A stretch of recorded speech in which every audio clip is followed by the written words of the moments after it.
If you are watching this video, you are probably interested in the cost of living in Barrie, Ontario. Maybe you are thinking of moving here and are wondering about the price of things.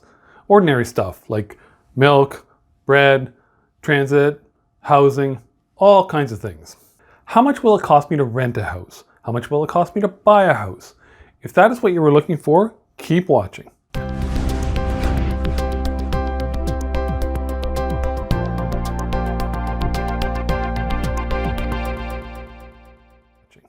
I'm James Myers, and this is your YouTube channel for real estate information in the city of Barrie, Ontario. If you are new to this channel, please go ahead and hit the subscribe button down below the video and tap the bell icon right beside the subscribe button to be notified whenever I upload a new video. Barrie is located about an hour north of Toronto, and we have a major highway connecting us to the GTA, Highway 400. Currently, Highway 400 is 3 lanes each way, 6 lanes in total, but there are plans for the government to widen it to 4 lanes, maybe even 5 lanes each way, but that's the government's plan. You know how fast the government moves. It could be 20 years before we see 5 lanes all the way to Barrie. It's very popular up here with commuters, people who drive back and forth to the city every day for work.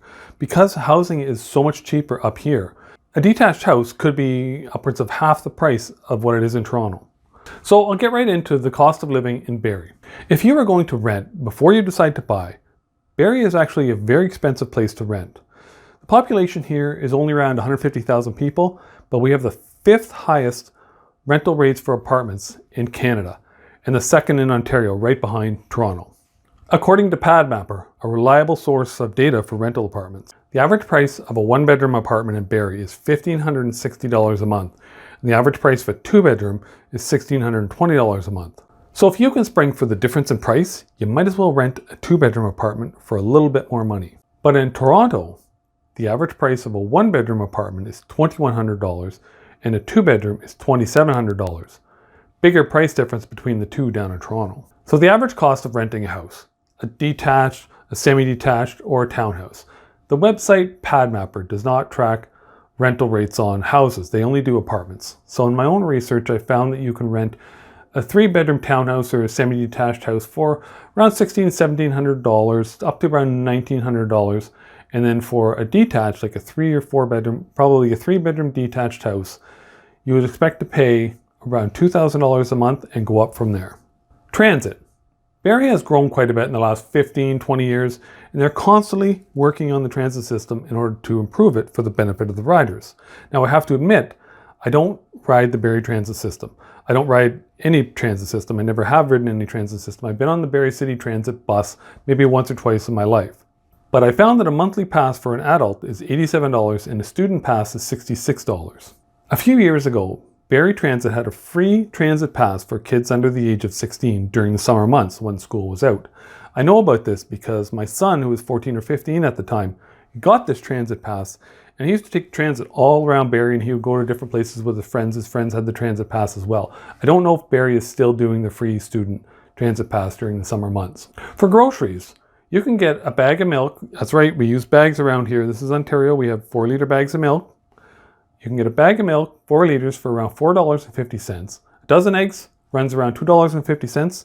And coffee. You can get a can of Maxwell House coffee for $7. You find it on sale, it's $7 for a can of coffee. Now, I don't want to get into the price of fruits and vegetables and meats because that changes from day to day.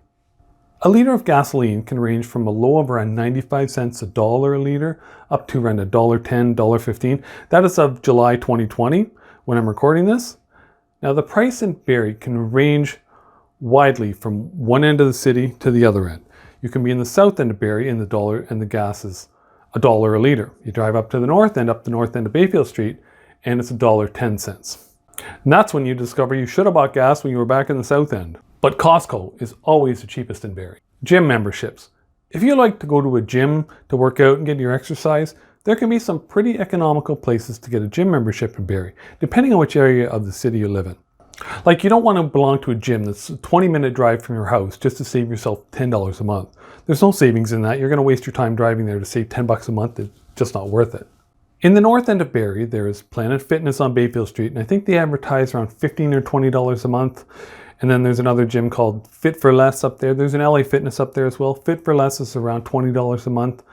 And in the south end, there's LA Fitness and there's Good Life, and LA Fitness is around $35, $40 a month. I'm not sure what Good Life is. I'm sure it's comparable to LA Fitness. If you want to get a gym membership for the whole family, the City of Barrie Rec Center has pretty economical packages for family memberships, and then you can go to the Allendale Rec Center, the Hawley Rec Center, or the East Bayfield Center. And I think a family membership with 2 parents and 3 kids or whatever it is, it's less than $100 a month. In most areas of Barrie, you can get top-of-the-line internet service, either from Bell Canada, Bell Fibe, or Rogers Cable, Rogers Ignite, and that will range from around $60 up to about $120 a month. It was hard to get a real handle on their prices on their website because they try to bundle the internet service with the TV and the phone and stuff like that. So, but figure between $60 and $120 a month. If you live in Barrie and you have kids, you may want to put them in some kind of organized sport. In the winter, it's Canada. Obviously, we have hockey. Barrie Minor Hockey ranges from around $500 to $550, depending on the child's age and what time of year you sign them up, because there's early bird specials to sign up by the end of summer or whatever. But figure around $500 to $600 for hockey registration. Plus then you got to buy the equipment for them. Barrie Elites Volleyball ranges from around $100 for a short house league level program up to $950 to $1,000 for the rep level program. There's also Barrie Royals basketball, which my daughter played for years. We went to all kinds of tournaments and she played it for 6 or 7 years, but for the life of me, I cannot remember how much it cost. Less than $1,000, I'm sure, less than $1,000 a year. And there was no information on their website, but there is that available too, Barrie Royals basketball. In the summer, there's Barrie Baseball, which will run you from around $130 to just over $300 for the season, depending on the age of your child. And then Barrie Soccer is roughly around $200, again, depending on the age of your child. The outdoor sports of the summer are a lot cheaper because it costs a whole lot less to maintain an outdoor field than it does to maintain a hockey rink or an inside of a building. If you were watching this video from another part of Canada, or maybe even the United States, here in Barrie, as well as all of Ontario, we have what is called the HST, the Harmonized Sales Tax. It is a combination of the provincial sales tax at 8% along with the federal goods and services tax at 5% for a total of 13%. And it is applicable to almost everything you purchase in Ontario, except for food in a grocery store. Talking about this extra 13% that we see tacked onto most purchases leads well into my next point about healthcare. In Barrie, as well as the rest of Canada, we have universal healthcare, which means when I go to the doctor, I don't have to worry about how much it's going to cost me. It won't cost me anything to go to the doctor. I just walk into the doctor's office, hand them my health card, and away we go. They do whatever they need to do, and it's all covered by the government. Although that doesn't cover medication, and some treatments you have to pay for out of pocket, or you would have your company where you work, you might have a benefit plan there, or if you're self-employed, you might have separate insurance for that. Although we are paying for this universal health care by way of higher taxes, such as our 13% HST. House prices. The average price of a detached house within the city of Barrie is around $605,000, and the average price of a condominium is around $363,000. With the average price of a detached property in Toronto well over $1 million, I think it's like $1.2 million or $1.3 million or something like that, Barrie certainly represents excellent value for your money.